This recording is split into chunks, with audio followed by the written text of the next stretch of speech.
Student, তোমরা যারা ক্যালকাটা ইউনিভার্সিটির আন্ডারে থার্ড সেমিস্টারের ছাত্রছাত্রী আছো এবং তোমাদের সোশিওলজি সাবজেক্টে অনার্স আছে, তোমাদের জন্য আজকের ক্লাসটা খুবই গুরুত্বপূর্ণ। আজকে ক্লাসে তোমাদের থার্ড সেমিস্টার সোশিওলজি অনার্সের 100% কমনযোগ্য 3টি পেপারের সাজেশান নিয়ে আলোচনা করব। তোমাদের থার্ড সেমিস্টার সোশিওলজি অনার্সে 3টি পেপার পড়তে হবে, 2টি ডিএসসিসি পেপার এবং একটি এসিসি পেপার। এবং এই ডিএসসিসি পেপার যে দুটি পড়তে হবে, ডিএসসিসি পেপার হচ্ছে 75 মার্কস করে পরীক্ষা এবং এসিসি পেপার তোমাদের 50 নম্বরের পরীক্ষা। আশা করি তোমরা কোয়েশ্চেন প্যাটার্নটা বুঝতে পারলে, অর্থাৎ ডিএসসিসি পেপারগুলো 75 নম্বরের পরীক্ষা হবে থার্ড সেমিস্টারে এবং এসিসি পেপারটা 50 নম্বরের পরীক্ষা হবে। এবং তোমরা যারা ইংলিশ ভার্সনের স্টুডেন্ট আছো, তোমরাও আজকে ক্লাসটা দেখো, কারণ সাজেশনটা বাংলায় তো থাকছে, তার সঙ্গে সঙ্গে ইংলিশেও থাকছে সম্পূর্ণ 3টি পেপারের সাজেশান, যাতে তোমরা যারা ইংলিশ ভার্সনের স্টুডেন্ট আছো তোমাদের কোনো বুঝতে সমস্যা না হয়। আরেকটি বিষয় তোমাদের এখানে বলে রাখি যে স্ক্রিন রেকর্ডের মাধ্যমে তো আমি সাজেশান আলোচনা করছি, এবং তোমরা যদি কোয়ালিটির স্টাডি মেটেরিয়াল পারচেস করতে চাও, অর্থাৎ এই যে সাজেশান আমি আলোচনা করছি এই সাজেশানের অ্যান্সার যদি তোমরা পারচেস করতে চাও, তাহলে অবশ্যই তোমরা স্ক্রিনে দেওয়া নম্বরে যোগাযোগ করে আমাদের স্যাম্পেল কপি প্রথমে তোমরা সংগ্রহ করবে, এবং স্যাম্পেল কপি সংগ্রহ করার পর তোমাদের যদি মনে হয় যে আমাদের স্টাডি মেটেরিয়ালের কোয়ালিটি বেস্ট আছে, তাহলে তোমরা 3টি পেপারের সম্পূর্ণ স্টাডি মেটেরিয়াল পারচেস করতে পারো। চলো এখন তোমরা দেখে নাও তোমাদের সাজেশান এবং প্রথম থেকে এই প্রশ্নগুলো তৈরি করো, তাহলে তোমাদের কিন্তু পরীক্ষার সময় আর কোনো সমস্যা থাকবে না। চলো তোমরা 3টি পেপারের সম্পূর্ণ সাজেশান দেখে নাও। এবারে তোমরা সম্পূর্ণ সাজেশানটা দেখে নাও। প্রথমে দেখো তোমাদের ডিএসসিসি 3 পেপার, ডিএসসিসি 3 পেপার যেটা সোশিওলজিক্যাল পার্সপেক্টিভ পেপারটি আছে, এই পেপারের প্রথমে তোমরা সাজেশান দেখো। এই পেপারটা তোমাদের 75 মার্কসের পরীক্ষা হবে এবং ডিএসসিসি 4 যে পেপার সেটাও তোমাদের 75 মার্কসের পরীক্ষা হবে, কিন্তু তোমাদের যেটা এসিসি পেপার পড়তে হবে সেটা 50 নম্বরের পরীক্ষা হবে। আগে তোমাদের আমি নম্বর বিভাজনটা একটু বলে দিলাম। দেখো 15 নম্বরের প্রশ্ন ইউনিট 1 থেকে। দেখো ইউনিট 1 থেকে প্রথম প্রশ্ন হচ্ছে ট্যালকট পার্সনের সামাজিক ব্যবস্থার তত্ত্বটি বিস্তারিত আলোচনা করো।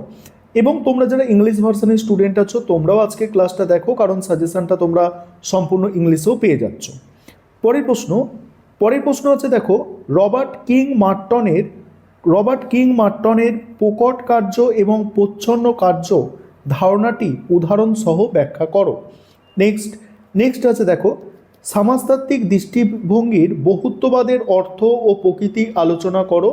আর পরের প্রশ্ন আছে দেখো, পরের প্রশ্ন ট্যালকট পার্সনের কার্যনির্বাহী বা ক্রিয়াবাদী তত্ত্বে এজিআইএল মডেলটি কিভাবে কাজ করে তা ব্যাখ্যা করো।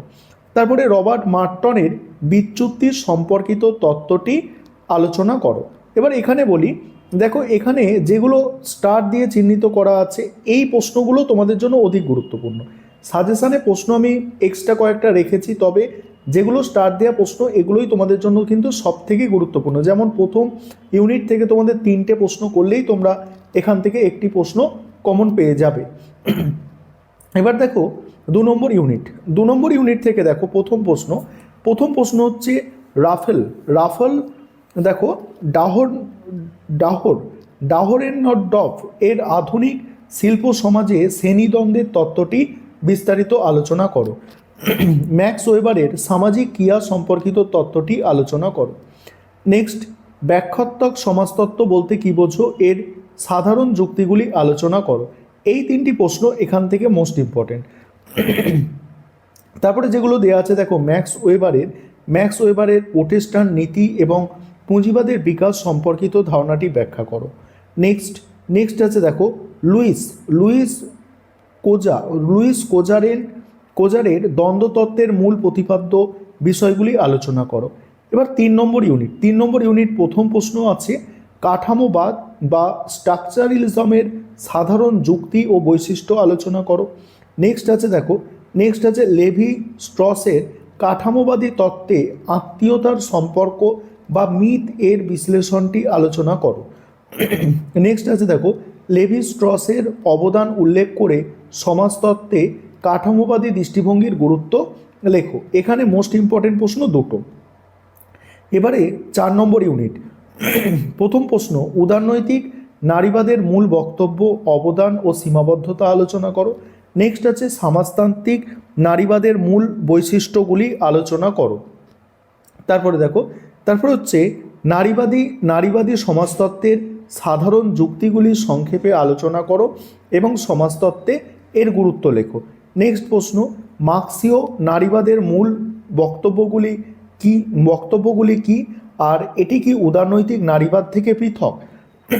এবার তোমাদের প্রথম যে পেপার ডিএসসিসি 3 পেপার, এখান থেকে 5 নম্বরের প্রশ্ন যেগুলো তৈরি করবে দেখো, মডিউল 1 থেকে ক্রিয়াবাদী তত্ত্বের প্রধান সমালোচনাগুলি কি কি। নেক্সট আছে সমাজতাত্ত্বিক দৃষ্টিভঙ্গির বহুত্ববাদের গুরুত্ব। নেক্সট রবার্ট মার্টনের অকার্য ধারণাটি সংক্ষেপে লেখো। নেক্সট ট্যালকট পার্সনের প্যাটার্ন ভেরিয়েবল সম্পর্কে টিকা লেখো। যেগুলো স্টার দেওয়া আছে এই প্রশ্ন তোমাদের করতেই হবে, বাদ দেওয়া যাবে না। বাকি প্রশ্নগুলো তোমরা দেখতে পারো, তবে স্টার দেওয়া প্রশ্নের মধ্যে থেকেই তোমরা কমন পেয়ে যাবে। এখানে একটা বিষয় তোমাদের বলি, তোমাদের জন্য এই সোশিওলজি সাবজেক্টে যে 3টে পেপার আছে অনার্সের, এই 3টি পেপারে সম্পূর্ণ স্টাডি মেটেরিয়াল রেডি আছে। অর্থাৎ তোমরা যে সাজেশন দেখছো, এই সাজেশনের উপর সম্পূর্ণ প্রশ্ন অ্যান্সারগুলো কিন্তু রেডি আছে, অর্থাৎ স্টাডি মেটেরিয়াল রেডি আছে। তোমরা যারা স্টাডি মেটেরিয়াল কিনতে চাইছো, অর্থাৎ পারচেস করতে চাইছো, অবশ্যই তোমরা স্ক্রিনে দেওয়া নম্বরে যোগাযোগ করতে পারো। এবার দেখো পরের প্রশ্নগুলো দেখো, এখানে দুটো প্রশ্ন দেখে নাও তোমরা। এবারে ইউনিট 2 থেকে 5 নম্বরের প্রশ্ন, ম্যাক্স ওয়েবারের বর্ণিত কর্তৃত্ব ও প্রভুত্বের প্রকারভেদগুলি কি কি। তারপরের প্রশ্ন আছে দেখো, তারপরের প্রশ্ন ওয়েবারের অন্তর্দৃষ্টিমূলক পদ্ধতির ওপর টিকা। নেক্সট হচ্ছে লুইস কোজারের মতে দ্বন্দ্বের কার্যকারিতা বা সেফটি ভালভ তত্ত্বটি কি। এবার বাকি দুটো প্রশ্ন আছে দেখো, এখানে যেগুলো স্টার দিয়ে আমি সেগুলো বলে যাচ্ছি তোমাদের। আদর্শ নমুনার বৈশিষ্ট্য মানে আইডিয়াল টাইপের বৈশিষ্ট্যগুলি আলোচনা করো। তারপর আমলাতন্ত্র সম্পর্কে ওয়েবারের ধারণা আছে। মডিউল 3 হচ্ছে লেভি স্ট্রেসের দ্বিমেরু বৈপরীত্যের ধারণাটি ব্যাখ্যা করো। নেক্সট হচ্ছে ভাষাতাত্ত্বিক কাঠামোবাদ বলতে কি বোঝো, কাঠামোবাদের মূল নীতিগুলি আলোচনা করো। তারপরে দেখো ইউনিট 4 থেকে দেখো প্রথম প্রশ্ন, নারীবাদী তত্ত্বের বিকাশে প্রথম তরঙ্গ সম্পর্কে টিকা লেখো। নেক্সট আছে দেখো পিতৃতন্ত্র বলতে কি বোঝো। নেক্সট লিঙ্গ ও জেন্ডারের মধ্যে পার্থক্য, মোস্ট ইম্পর্টেন্ট এসব প্রশ্ন। নেক্সট প্রশ্ন আছে দেখো, নেক্সট প্রশ্ন তোমরা একটু দেখে নাও, এগুলো স্টার যেগুলো আছে সেগুলো আমি বলে যাচ্ছি। দেখো এখানে তোমাদের এবারে পরের পেপারটি শুরু হচ্ছে, যে পেপারটি DSCC 4 paper, classical sociological tradition. ঠিক আছে, এখানে যে পেপারটি ছিল দেখো, এখানে তোমাদের পেপারটি ছিল সোশিওলজিক্যাল পার্সপেক্টিভ, এবং এখানে দ্বিতীয় পেপারের নামটা তোমরা একটু দেখে নাও, দ্বিতীয় পেপারের নাম। ঠিক আছে, দ্বিতীয় পেপারটা আমি আলোচনা শুরু করব। দেখো তোমরা দ্বিতীয় পেপারটা দেখো, এই তো দ্বিতীয় পেপার ক্লাসিক্যাল সোশিওলজিক্যাল ট্র্যাডিশন। এই পেপারটি থেকে 15 নম্বরের প্রশ্ন প্রথমে দেখো। প্রথমে মডিউল 1 থেকে দেখো আগস্ট কোঁত এর দেখো ত্রস্তরের সূত্র বিস্তারিত আলোচনা করো। তারপরে প্রশ্ন যেটা ত্রস্তরের সূত্র বা ত্রিস্তরে হবে, এটা ত্রিস্তরের সূত্র মানে ল অফ 3 স্টেজেস, এই সূত্রটা মোস্ট ইম্পর্টেন্ট। এখান থেকে সমাজতত্ত্বের উদ্ভবে ফরাসি বিপ্লব এবং শিল্প বিপ্লবের ভূমিকা বা প্রভাব আলোচনা করো, মোস্ট ইম্পর্টেন্ট প্রশ্ন। তারপরে আছে দেখো ইউরোপের আলোকপ্রাপ্তি বা এনলাইটমেন্ট কিভাবে সমাজতত্ত্বের উদ্ভবকে প্রভাবিত করেছিল। নেক্সট আগস্ট কোঁত এর দৃষ্টবাদ সম্পর্কে আলোচনা করো, এটি কি আজকের দিনে প্রাসঙ্গিক। নেক্সট প্রশ্ন সমাজতাত্ত্বিক চিন্তাধারার বিকাশে মন্তেস্কুর অবদান আলোচনা করো। এখানেও যেগুলো স্টার দেওয়া আছে ওগুলো মোস্ট ইম্পর্টেন্ট প্রশ্ন। মডিউল 2 থেকে দেখো কার্ল মার্ক্সের পুঁজিতান্ত্রিক উৎপাদন পদ্ধতি বা উৎপাদন ব্যবস্থা সম্পর্কে বিস্তারিত আলোচনা করো। তারপরে কার্ল মার্ক্সের বর্ণিত ঐতিহাসিক বস্তুবাদের মূল সূত্রগুলি আলোচনা করো। নেক্সট আছে কার্ল মার্ক্সের বিচ্ছিন্নতার তত্ত্বটি আলোচনা করো। পরের প্রশ্ন কার্ল মার্ক্সের দ্বন্দ্বমূলক বস্তুবাদ আছে। তারপরে ইউনিট 3 হচ্ছে প্যারেটোর বর্ণিত যৌক্তিক এবং অযৌক্তিক ক্রিয়ার ধারণাটি আলোচনা করো। নেক্সট আছে প্যারেটোর রেসিডু বা অবশেষ এর ধারণাটি বিস্তারিত ব্যাখ্যা করো এবং এর শ্রেণীবিভাগ করো। নেক্সট হচ্ছে প্যারেটোর এলিট আবর্তন তত্ত্বটি সমালোচনা সহ আলোচনা করো। 4 নম্বর ইউনিট এমিল ডুরখেইমের আত্মহত্যা সম্পর্কিত তত্ত্বটি বিস্তারিত আলোচনা করো এবং আত্মহত্যার প্রকারভেদগুলি লেখো। নেক্সট আছে দেখো ম্যাক্স ওয়েবারের সামাজিক ক্রিয়ার তত্ত্বটি পর্যালোচনা করো। নেক্সট আছে দেখো সমাজতাত্ত্বিক গবেষণা পদ্ধতি হিসাবে ম্যাক্স ওয়েবারের আদর্শ রূপের গুরুত্ব ও বৈশিষ্ট্য আলোচনা করো। নেক্সট এমিল ডুরখেইম কিভাবে যান্ত্রিক সংহতি ও জৈবিক সংহতির মধ্যে পার্থক্য করেছেন, এটি শ্রম বিভাজনের সাথে কিভাবে যুক্ত, বাকি তোমরা দেখো। এবার এই পেপার থেকে 5 নম্বরের প্রশ্ন প্রথম ইউনিট থেকে দেখো। প্রথম প্রশ্ন, সমাজতত্ত্বের বিকাশে সাসিমোর অবদান সংক্ষেপে লেখো। আবারও একবার মনে করিয়ে দিই তোমাদের জন্য কিন্তু এই পেপারগুলির স্টাডি মেটেরিয়াল রেডি আছে, অর্থাৎ এই যে সাজেশান তোমরা দেখছো সমস্ত প্রশ্নের উত্তর নিয়ে আমাদের স্টাডি মেটেরিয়াল তৈরি করা হয় এবং সেই স্টাডি মেটেরিয়াল রেডি আছে। তোমরা যারা পারচেস করতে চাইছো অবশ্যই তোমরা স্ক্রিনে দেওয়া নম্বরে যোগাযোগ করতে পারো।